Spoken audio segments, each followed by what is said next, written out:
Why did Matt Campbell just say Baylor is the best team Iowa State has played so far?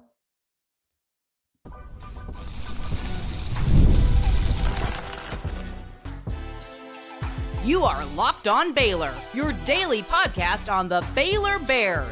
Part of the Locked On Podcast Network, your team every day. Hey there, Bears fans, and welcome to another episode of Locked On Baylor, brought to you by Gametime and part of the Locked On Podcast Network, where it is your team every day. I'm your host, Cam Stewart of ESPN Central Texas and the Cam Show on Rogue Media Sports Network, thanking you for making it your first listen today and every day. We are looking at the Iowa State Cyclones for that 6:30 Central matchup on Saturday night at Jack Trice Stadium. Ooh, boy, that place is going to be charged up. Another undefeated team, another ranked team for the Bears. But why did their head coach just say that Baylor's the best team they've played so far? We're going to go over that, how this Baylor team is keeping the faith at 2-3 and exactly what they are rallying around, and maybe even a part of this team that's being too hard on themselves. Is the offense to blame for what's happened in the losses the last 2 weeks? We'll go over that and so much more on this episode of Locked On Baylor. I do want to start with the part of Baylor keeping its faith. At 2-3, the Baylor Bears have plenty of reasons to not believe that this season is going to go the way that they wanted it to and have a winning record, go to a bowl game, save their coach's job, all those good things. I'm sure there are plenty in the fan base that have given up on it. And I'm not that far away, by the way, just from what I've seen on the field so far.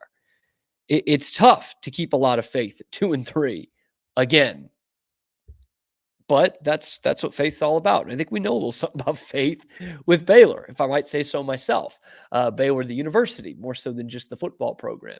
And so it's a tough position because as much as we all see it, the fans / media, I use that liberally, are seeing it right now at 2-3 for the second year in a row and staring down the barrel of another disappointing season. It's also pretty tough for the players. They were here last year. Most of these guys, they went through 3-9. Still, some of the coaches that are here this year went through 3-9 last year. No one wants it to happen again, right? We have all kind of been on that train. No one wants to happen again, no matter what is happening on the field right now. But my concern is there's a lot of guys on this team who don't know what winning for a whole season looks like. Feels like, there's less than a handful of holdovers from the 2021 team and really only one that was a contributor for both teams. And that's Matt Jones. That's in the rear view. It's been 3 years since you had a winning season. For a college football team or any college team, that's a long time because you don't have a lot of kids who are used to that. And with how many young guys you started for the first time last year who are in important roles this year, that's like one setting that they've seen, and it's losing. And right now, you add it up and it's 5-11, 5-12 for those guys who just really started playing for the team last year. That's not a lot of wins to go off of and see what a winning team looks like day in, day out. We heard Caleb Parker talk about it after the game Saturday, what practice looks like when your team is winning and who is leading and all those things. So I say that to say, not to pile on, but just to say this is a tough ask for these kids emotionally and mentally of how do we get over the hump of not being a bad football team anymore, because they were last year and they're teetering on that right now at 2-3. And they know that. And finally, the media got to hear from Sawyer Robertson for like the first time ever. We know what his voice sounds like now. He's the starting quarterback now. And Sawyer was pretty candid about what it's going to take and the mentality shift that needs to happen for the Bears. There's a lot of fight in this team. And, I believe in every single one of those guys in the locker room. I love every single one of them. Believe in all the coaches, love every one of the coaches. And I think, when that's the foundation, special things can happen. And so we're just going to keep doing that. We're going to keep fighting every day, putting ourselves in the best position to win. And, the results will come, and hopefully you just got to trust it. They do have plenty of fight. One thing you can't argue against is they have plenty of fight. They've shown that. What Baylor fans, and I'm sure inside that Baylor locker room, The feeling is it needs to be 4 quarters. It can't be 2 quarters here, 2 quarters there. So the fight definitely is there. And that's why I think, because let me say this. The fight is there. The talent is there. And by there, I mean better than last year. The fight is better than last year. The talent is better than last year. And still, it's stringing 4 quarters together and playing winning football for 60 minutes. That's what's missing. It was missing last year. You sometimes wouldn't get 15 minutes of winning football from this team last year. And it was missing towards the end of the year before in 2022. That's why, to me, the obstacles that this team has are not physical. Okay, are they the best team in the conference? No. Personnel-wise, are they the worst team? No, I don't think they're close to that. But right now, their record shows them as one of the worst teams. If that weird Utah game was a conference game like it should have been, because they're a team in the conference, they'd be 0-3 in the Big 12. So that is, if you're going by the Parcells record of you are who your record says you are, that shows a bad team. But from our eyeballs, we know this is not a bad team. They're just not putting it together yet. And the clock is ticking. Don't get me wrong. The clock is ticking on putting those things together. But the season is not over. And I had to explain that to some people, some fans of the show, or people who at least listen to the show. Because while, I can paint a doom and gloom picture sometimes, and none of us are happy after a loss, and I don't think things are going swimmingly, that doesn't mean the season is over. And this locker room seems to be at least appreciating that fact, that this is not over. And so the hurdle going forward is not physical, it's mental. And I said it after the Colorado game, it's nothing against this group. I just don't know that they have been able to pick up the pieces before. The last 2 seasons, when they've been hit in the mouth after that Sugar Bowl win in 22 and 23, when they've been hit in the mouth, they haven't had a good enough response. And it's very clear that this team wants to avoid another 3-9. And I think there's some execution things, obviously, that they need to iron out. But a lot of it is just mental. At 19, 20, 21 years old, how do you push forward as a team? How do you keep that faith? How do you buy into what you believe your identity is when the identity has not worked so far through the first month of the season and didn't work last year? How do you keep pushing forward? It's like a great biblical narrative. What your faith is being tested right now. Your faith in each other, your faith in your coaches, your faith in what this program is meant to be. That's being tested right now. As evidenced by, as I just mentioned, the 5-12 the last season plus, and the 4 straight losses. So 5 of their last 21 games they've won. This is where the faith gets tested. And a lot of guys are turning their eyes to Sawyer Robertson, the guy who we just heard. That's who they're turning to as their leader on the field, as the quarterback. And he was talking about in another soundbite, turning to Hal Presley, who we talked about on yesterday's show. There's a select few guys here for this Baylor team that will really get tested in terms of their leadership, their ability, and their faith in their guys, in their coaches. And it's obviously my sincere hope that these guys do keep the faith. I know there are a couple of you sprinkled out there who are keeping the faith in this season. It's not over. It doesn't look great. And they have a super big test on Saturday that I don't feel great about, but it's not over. 4-3 the rest of the way is what they need to be. And they haven't shown that since the first half of the season 2 years ago in 2022, or the middle of that season. They haven't shown that they could be a team that's 4-3 over a 7-week span, but that's why they call it faith. That's what I'll say. Matt Campbell has faith in his team, but also says that he might have some faith in this Baylor team because he said that they are the best one that Iowa State will have faced up to this point. That's interesting. Why did he say that? That's coming up next.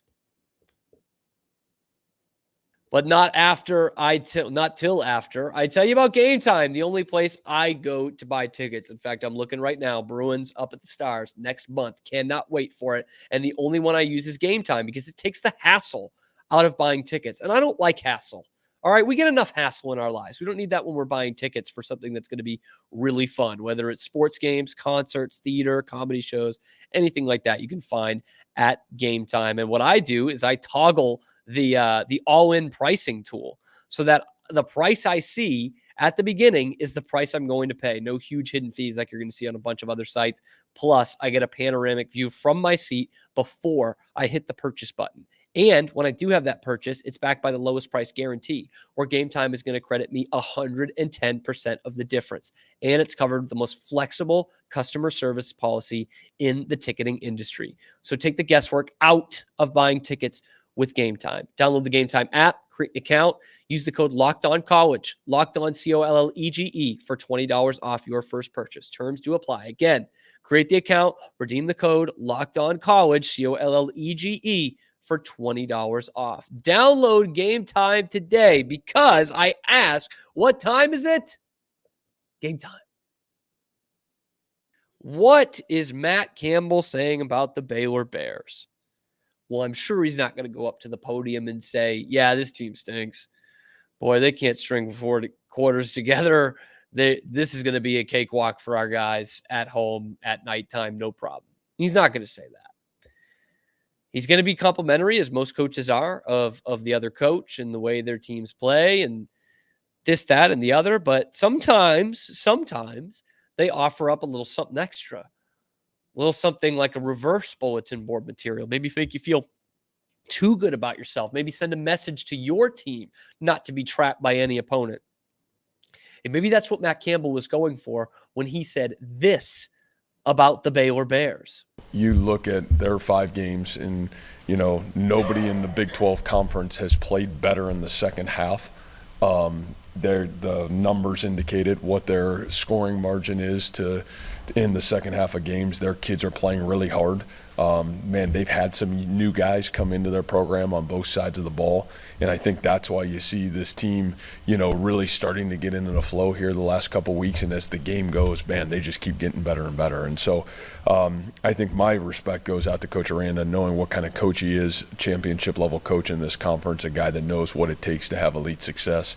And you see his team really playing that way. I know they have not been rewarded the last 2 weeks, maybe with a win. But boy, how they've played, and especially their ability to come storming back in some of these football games, the mentality, the toughness. We're going to get a really, really good football team, maybe the best team we played all season coming in here. So a lot of respect for them. Whoa. Maybe the best team we've played this year? Baylor? This Baylor? 2-3 Baylor is the best team you played this year? Matt Campbell almost isn't lying there. Almost.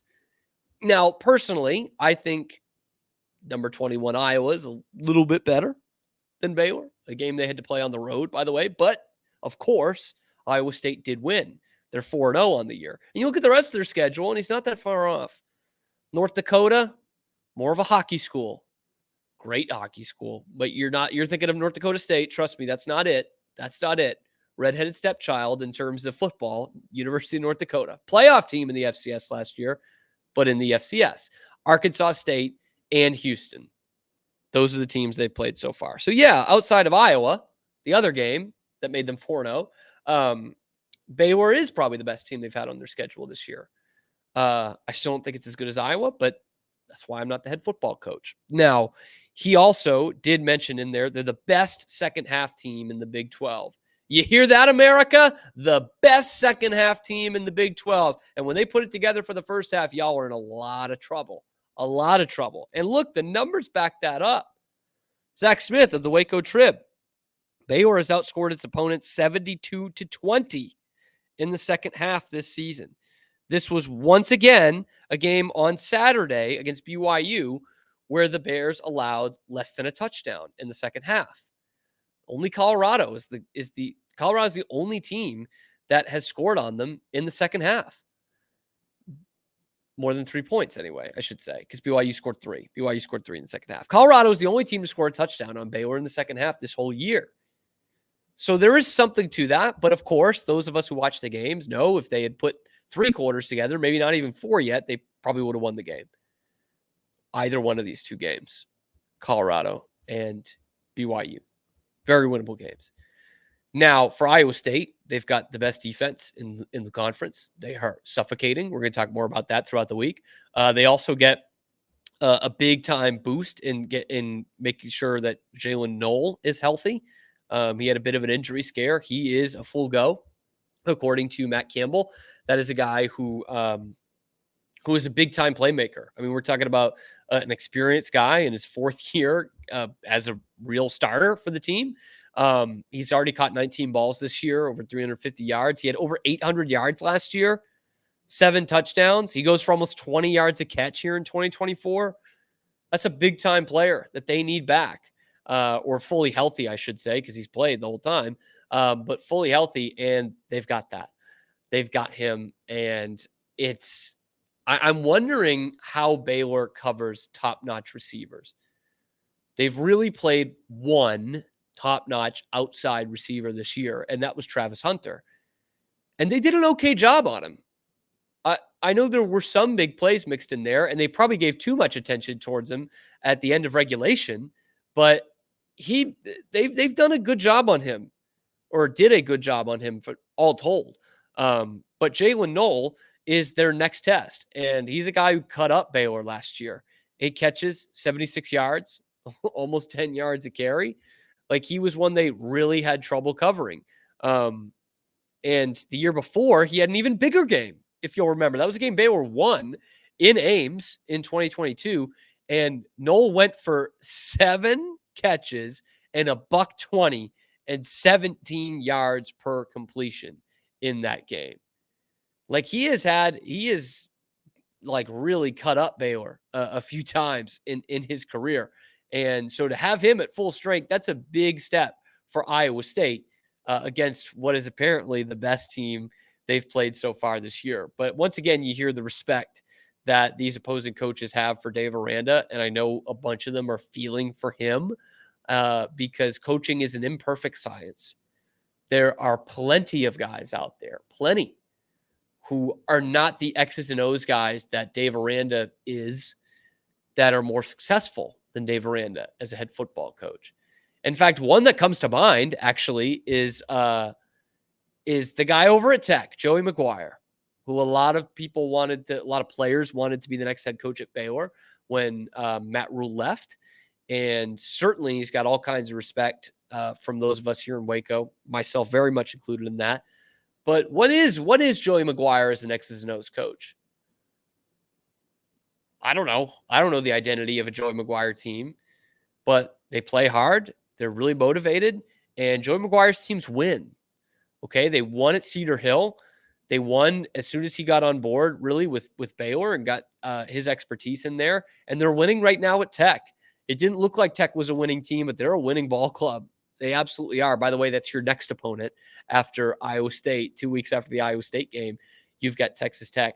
Matt Campbell, what is Matt Campbell in terms of X's and O's? Did anyone hear him or hear people calling him a genius on any one side of the ball? Not really, but he's a damn good football coach.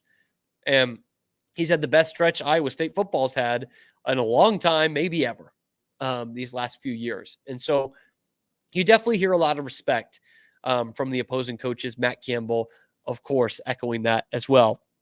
But this Cyclones team, they are absolutely, maybe not even a dark horse now. They are very much in that discussion of top teams that could win the Big 12 conference. And if you were sleeping on them, I would recommend waking up pretty soon. They're number 16 in the country. They're undefeated. They do have obviously a tougher schedule coming out of this one after Baylor. They're at West Virginia. They're at Tech against Tech, a few weeks later. And the last 2 games of the season are as tough as anyone in the conference has. At Utah in the penultimate game, and then hosting Kansas State and Farmageddon in the final game of the regular season. This is a tough team. I'm surprised to hear them say that Baylor is the toughest opponent they faced so far, or will have faced after this week. Find that very interesting. Maybe it just shows that the Big 12 is that good. Or maybe Matt Campbell is paying a little too much respect to his opponent. But having Jalen Knoll at full strength at full strength is a big time boost for Iowa State to take on the best team that they have had so far on their schedule. We'll see if Baylor can put up the fight for 4 quarters like Matt Campbell thinks that they might. Speaking of Baylor, looking at their offense, are they being a bit too hard on themselves? Are they the reason for the last 2 losses? One guy has said that there's no excuses on that side of the ball. We'll hear who that was and what they were saying coming up after this word from FanDuel. Yes, sirree. FanDuel is America's #1 sportsbook, but you guys have heard plenty of that. But I'm looking at you, the NFL fan, okay? Because you can start this season with a big return on FanDuel, like Jamal Bell and Josh Cameron do for Baylor. When you get a hunch in the middle of the game, you're going to be able to check out the latest stats, view live play-by-play, and so much more on the same page where you place your bets. That's on FanDuel. You'll get started with $200 in bonus bets guaranteed when you place your first $5 bet. Let me say that again. You're going to get started with $200 in bonus bets guaranteed when you place your first $5 bet on FanDuel.com. Again, that's FanDuel.com. FanDuel, America's #1 sportsbook. A lot of attention on the Baylor defense the last 2 weeks. It's a unit that I absolutely believed in a few weeks ago and still have some belief in, especially when they're at full strength, which they're going to be at least close to this week. We still don't know about Caden Jenkins. So if they don't have him, they're not that close to full strength because of how much he provides you in the secondary. But having Steve Linton back, that's a big one. Having Garmin Randolph back, like Dave Aranda said, they're expecting. He ran with the ones this week. That's big time news. And yet it was someone from the offense that said, we've got to get better. We had the chance to win the game. We didn't do it. That's someone is Sawyer Robertson, who we heard from earlier in the show. We're going to hear from him again in just a second here. But I have seen some people talking about this point. And Sawyer Robertson is now the leader. He's the starting quarterback, whether he wants to be or not. He's got to be one of the leaders on this team. And this is what he had to say about how the games have finished the last 2 weeks. Like personally, like on the offensive side of the ball, like we get the ball back with 2 minutes left against Colorado and just have to get a first down to ice the game. Didn't get it done. And then last weekend, kind of moving the ball up and down the field all game, throwing it around all game, and then in the last 2 possessions it was, we just couldn't get it done after the defense kind of fought back and put us in a position to win. And so like I take a lot of responsibility for that. And like at the end of the day, like we just got to do it. There's worse things you can be as a leader, but I think Sawyer's being a little harsh on himself right there, and his offensive unit. Now, are there isolated kind of mistakes or things they could have done differently? Absolutely. He mentions, we had the ball at the plus 26-yard line. We needed a first down, and we could kind of put that game away with a score and run down some clock, and they didn't do it. They played it right into Colorado's hands. They didn't move forward. They didn't get a first down, so they didn't take a ton of time off the clock, and then they missed a field goal. And that might have lost Isaiah Hankins his job from what we saw on Saturday against BYU. New kicker in there. But, and you could also point to a special teams mistake. Josh Cameron made a special teams mistake in the game on Saturday, and that last punt that he let bounce. I think he fair caught the one for their last possession, but he let a ball bounce at about the 29-yard line, and it lost him almost 25 yards of field position. And I think he would have had that one differently if he had it over again. He would have done that differently. But I say that to say, the special teams and Josh Cameron have also been awesome the last 2 weeks, right? With the punt returns and Josh Cameron in the receiving game. And yeah, the offense might have left something out on the table against Colorado, but the offense has also been clicking pretty good under Sawyer Robertson the last 2 weeks. So isolated incidents, sure. But I think you look at the defense and you could point to a lot. The first half against BYU, the end of the second half against Colorado. There's more you can point to. There's a lot to go around for this team in terms of execution, in terms of coaching calls over the last 2 weeks, game plans and strategies over the last 2 weeks. I think it's a little harsh to say, this one's on us. These two are on us, the offense. And I did see some people either in Twitter or on the comments saying, this offense had the ball, with a couple times with chances to win, and they didn't get it done. And that's true. Maybe I'm searching too much for an excuse here, but I look at the end of that game on Saturday, and Sawyer Robertson had to throw the ball 51 times, I think it was 51 times. That's a lot for a kid who hasn't started a ton in college football. It's a lot for anyone in college football to throw it 50 times. And with how much or how ineffective they were at running the ball, you had to do it. And so by the end of that game against BYU, I look at that 4th and 6, 4th and 7 miss that they were about to march and go into the end zone to take the lead. That becomes that much tougher a throw, tougher a play under pressure when, your arm's hanging and you have not had much of a rest in terms of your drop back passing every time. And so I think it's tough to put it on a quarterback who has not played, 2-3 full seasons. He's played about 5 or 6 games at Baylor, and you make him throw it 50 times. That's a lot to ask at that point in the game. I think most quarterbacks would be dead tired at the end of that game, and certainly that looks like the case there. So I think it's putting probably a little too harsh on the offense, which has had some real bright spots under Sawyer Robertson the last 2 weeks. And I know there are going to be a ton of guys rallying around him and this offense to help them, because, by the way, they are going to need every ounce they can get from this offense this week. And they need the defense to step up, because this Iowa State offensive unit is good enough with Rocco Becht, but it's been their defense. They've been one of the best defenses in the country so far this year. They have not let an opponent score more than 20 points. 3, 19, 7, 0. They shut out a team in the Big 12 last week, which is that back-to-back shutouts? Back-to-back times Houston has been shut out? I think that might be right. Oof. I didn't even notice that till now. But they shut out a Big 12 team last week on the road. Like, this is a scary good defense. Scary good, even though they're not at 100%. So you're going to need every ounce you can get from this offense and a little help from your defensive unit as well. Let me know what you think. Is this offense being too harsh to themselves? Drop that down in the comments below. Is Baylor the best team that Iowa State will have played so far? Drop that down in the comments below. And are you keeping the faith? I want to see it from you guys. If you are, be strong and steadfast in that. Let that be known down in the comment section. Be sure to like and subscribe. We are pushing towards 3,000 subscribers. We want to get there. That really helps the channel and helps us get better content out to you. So be sure to like and subscribe. Ring that notification bell to get notified every time we're dropping a video on YouTube or wherever you get your podcasts. It's free. It's every day. It's nothing but Baylor. And no one else can say that other than people that are working directly with Baylor University. And we want to make sure this is the unauthorized biography of all that is going on in Baylor athletics for you, the fans.